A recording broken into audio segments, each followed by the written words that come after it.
होता। बीजेपी एक बार फिर 26 में से 26 सीटें जीतने का दावा कर रही है। 2014 और 2019 की परफॉर्मेंस को दोहराने की पूरी तैयारी नजर आ रही है। हालांकि कांग्रेस पार्टी के अपने दावे हैं, लेकिन बीजेपी का बहुत मजबूत गढ़ गुजरात। और अंकुश श्रीवास्तव जी, किस तरह से आप देखते हैं, सूरत में बीजेपी के कैंडिडेट निर्विरोध चुने गए, कांग्रेस पार्टी के जो कैंडिडेट थे उनका नामांकन रद्द हो गया, बाकी जो कैंडिडेट्स थे उन्होंने अपना नामांकन वापस ले लिया। इस बार 26 में से 25 सीटों पर ही इसलिए गुजरात के वोटिंग हो रही है। बिल्कुल सही कह रहे हैं आप कि सूरत में निर्विरोध चुन लिया गया और कई और कॉन्स्टिट्यूंसी से भी ऐसी शिकायतें आई हैं कि साहब हमें दबाव में डाला गया और हमको वापस लेना पड़ा है। लेकिन चुनाव है तो चुनाव में इस तरीके के आरोप प्रत्यारोप की खबरें चलती रहती हैं, होती भी हैं और दबाव की भी रणनीति होती है। निर्दलियों को ज़्यादा चुनाव में उतारा भी जाता है, तो विभिन्न कारणों से एक जाति के लोग ज़्यादा उतार दिए जाते हैं ताकि वोट का बंटवारा हो सके। ये सब चलता रहता है, ऐसा कोई पहली बार नहीं। सिर्फ पहली बार ये ज़रूर हुआ है कि पूरा का पूरा चुनाव में निर्दलीय एक आदमी सरसम्मत थे या बिना किसी विरोध के चुन लिया गया हो। ये अपने आप में बहुत रोचक है। लेकिन मैं फिर कह रहा हूँ आपको, ये चुनाव में सिर्फ और सिर्फ एक कवायद है वोट परसेंटेज बढ़ाने के लिए, और इसके लिए मैंने खुद देखा है राजकोट, अहमदाबाद और इनके बीजेपी के कार्यालयों में पूरी कोशिश इस बात की है कि कैसे वोटर्स को ज़्यादा निकाला जाए। और इस बार एक अंडर करंट इस तरीके का खास तौर से गुजरात अहमदाबाद में है कि अमित शाह को सबसे ज़्यादा वोटों से जिताने की कोशिश की जाए। अभी तक ये रिकॉर्ड CR पाटिल के नाम पर है जो 6,35,000 के आसपास है शायद। और इस लिहाज से बहुत रोचक होगा ये देखना कि क्या अमित शाह CR पाटिल का, अपनी ही पार्टी के, उनका रिकॉर्ड तोड़ पाते हैं, आगे बढ़ पाते हैं। और कोशिश पूरी जगह पहले और दूसरे चरण के बाद में ये रही है कि वोट परसेंटेज पे ध्यान रखा जाए, लोगों को निकाला जाए, किसी तरीके से लोग आएँ वोट डालने के लिए। और यही दिखाने के लिए प्रधानमंत्री समेत बाकी बड़े नेताओं से कहा है कि आप लोग हर हालत में मतलब वहाँ मतदान केंद्रों पर जाइए और लोगों को उत्साहित करें। तो ये एक प्रक्रिया चल रही है। ये नहीं कहीं, जबकि गर्म बहुत है वहाँ पर, 41-42 टेम्परेचर हो चुका है, दोपहर बिल्कुल आग की तरीके से तपती है वहाँ। लेकिन अभी सुबह के वक्त तक 8, 9, 10 बजे तक ये कोशिश की जाएगी कि ज़्यादा से ज़्यादा वोट पड़ जाए। और ये हमें देखना होगा कि क्या वो 10 बजे तक 20 से 25% तक वोट पड़ जाता है कि नहीं पड़ जाता है। बिल्कुल अंकुश श्रीवास्तव जी, एक बार फिर से आपके पास आएंगे, लेकिन बेहद ही खास तस्वीरें इस वक्त हम आपको दिखा दें रानीप की भी। और ऐसा लग रहा है कि खुद गृह मंत्री अमित शाह उस जगह पर पहुंच गए हैं जहां से वो प्रधानमंत्री नरेंद्र मोदी की अगवानी करने वाले हैं। और 7:30 बजे का वक्त बताया जा रहा था जब प्रधानमंत्री नरेंद्र मोदी पहुंचने वाले हैं। और अब ऐसी जानकारी सामने आ रही कि प्रधानमंत्री किसी भी वक्त पहुंच सकते हैं रानीप के निशान स्कूल, जहां पर प्रधानमंत्री अपना वोट कास्ट करेंगे, वोट डालेंगे। समीर जी भी इस वक्त हमारे साथ है। समीर जी, ये तस्वीरें थर्ड फेज का चुनाव, इन तमाम चीजों पर मैं आपसे बात करना चाहूंगा। और हमने देखा 93 सीटें जहां पर आज वोट कास्ट किए जा रहे हैं, कैसे लगातार बीजेपी को एक बढ़त हासिल हुई है। आज की ये तस्वीरें और जिस तरह से हालात बनते हुए नजर आ रहे हैं, कैसा आपको लग रहा है इस बार का मुकाबला? देखिए, मुझे लगता है कि तीसरा फेज भारतीय जनता पार्टी के लिए बहुत मजबूत है। अगर आप 3 फेज की अगर वोटिंग देखेंगे तो मुझे लगता है कि 283 सीट्स पर मतदान आज कंप्लीट हो जाएगा। और अगर 12 राज्यों की अगर बात करोगे जहां तीसरे फेज में मतदान हो रहा है, तो 10 राज्यों में तो एनडीए की सरकार है ऑलरेडी वहां पर। और एनडीए को 80 सीटें इसमें से 2019 में मिली थी 93 सीटों के अंदर, और 10 सीटें इंडिया गठबंधन को मिली थी।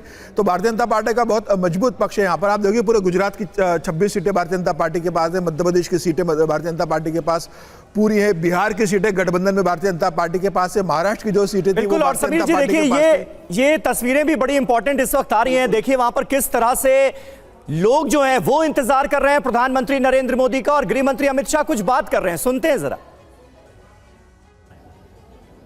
ये देखिए तस्वीरें जो हैं वो आपके सामने है। हमारी संवाददाता नीरू इस वक्त हमारे साथ मौजूद हैं वहीं से। नीरू, ये बड़ी दिलचस्प तस्वीरें, गृह मंत्री अमित शाह जितने लोग वहां पर मौजूद हैं उनसे मिलते हुए नजर आ रहे हैं। कुमार कुंदन भी वहीं पर मौजूद हैं। कुमार, जरा इन तस्वीरों को बयां कीजिए।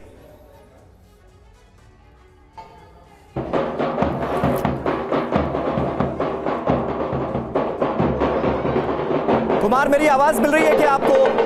एक तरफ स्क्रीन पर कुमार आप नजर आ रहे हैं और दूसरी तरफ से अमित शाह जो लोगों से मुलाकात कर रहे हैं।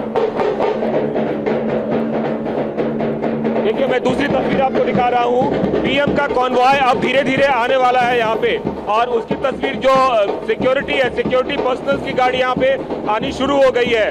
जो एडवांस पार्टी है वो जो पीएम की कॉन्वॉय में आते हैं, वो एडवांस पार्टी यहाँ पे आ गई है। तो इसकी वजह से अब मान के चलिए कि अगले 1 मिनट में मैक्सिमम 1 से 2 मिनट में पीएम यहाँ पे दिखने आपको शुरू हो जाएंगे। जो तस्वीर आपको दिख रही होगी, इस वक्त मैं रानी चौक में मौजूद हूँ और चौक पे पुलिस वालों ने पूरा पहरा बना दिया है और आने वाले आसपास के सभी लोगों को एक तरीके से हटाना शुरू कर दिया है।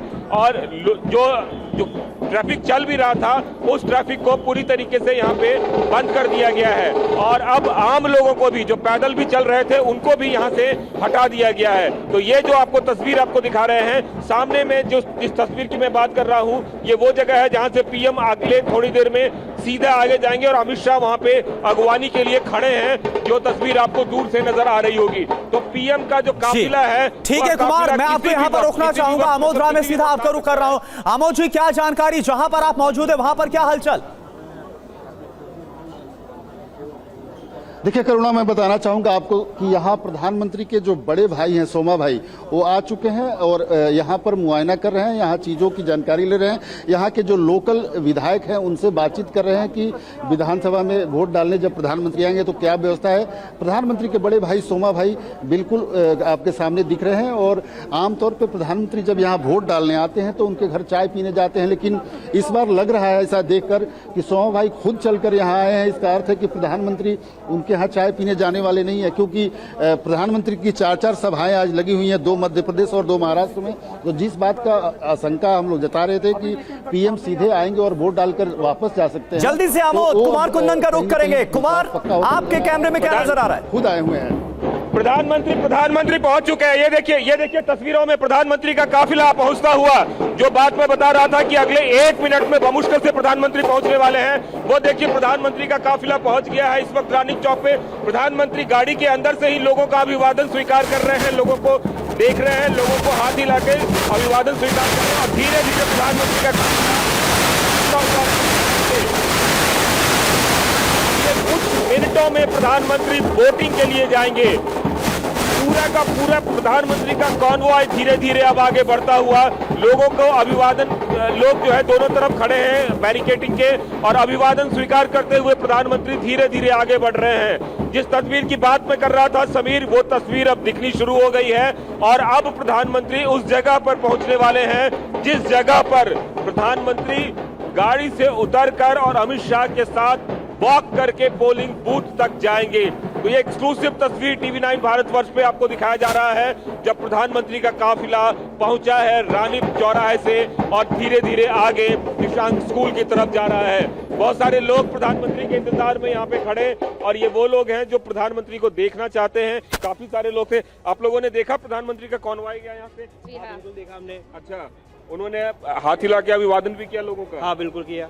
अच्छा, कितनी देर से खड़े थे? हम यहाँ से आधे घंटे से खड़े। अच्छा, और अभी फिर इधर वापस भी इसी साइड से आएंगे? हाँ, यहीं से रिटर्न जाएंगे। अच्छा, क्या लग रहा है इस बार चुनाव में? चुनाव में तो आज तो जो होगा। अच्छा, आज वोट होगा। आप लोग भी वोट करने जाएंगे? हाँ, जाएंगे, अभी जाएंगे वोटिंग करने। अच्छा, इसी स्कूल में है आप लोगों की वोटिंग? नहीं, हमारी दूसरी स्कूल में है। अच्छा, यहाँ पे और भी सारे लोग। प्रधानमंत्री को देखा आप लोगों ने? हाँ देखा ना। अच्छा, हाँ प्रधानमंत्री को देखा। हम तो वोट दे के आए पहले। अच्छा, वोट भी दे दिया आपने? ये देखिए इस पे सुबह सुबह जागरूक मतदाता है, 7 बजे वोट देने के बाद आए हैं प्रधानमंत्री से मिलने के लिए।